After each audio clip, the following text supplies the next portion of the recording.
everybody, welcome back to Skyway Classics YouTube channel.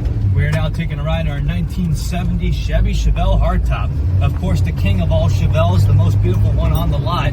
This one we have here featuring a beautiful gray exterior. As you do see, it does have the appropriate SS black super sport stripes. In fact, it's very nice to see a car that's not red and black, but more importantly, gray and black.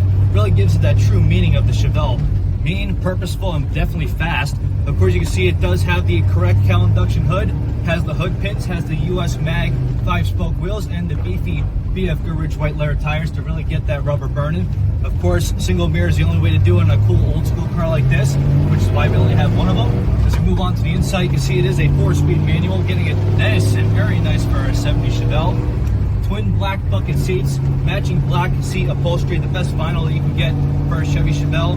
Even looking across the dash, it almost looks as good as it did back in 1970. Having the appropriate cluster with the tack, not the cheap gas gauge like you saw in all the fake Malibus or Monte Carlos. Having a later model 80s or 90s tune knob with audio cassette tape. So if you still like to listen to cassette, that's very nice for you as well. Other than that, it does have the Chevelle floor mats. One aftermarket gauge by Smith & Wesson for the oil pressure. Door panels, even the shoulder belts, everything in this car is the way it should be. Even us right now, we are wearing the appropriate GM belts for the safety of ourselves as well as the vehicle.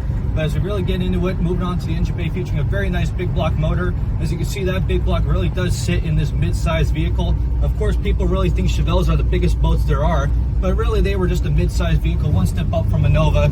Of course, you can see on our engine bay it has the appropriate valve covers and air cleaner, has the nice stock manifolds for a breather exhaust. Of course, we have the twin pipes coming out the back.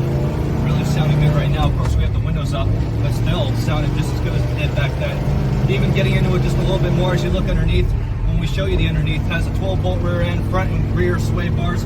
Really good suspension to keep a ride like this going. In fact, right now, going about 50 miles an hour in 4th gear.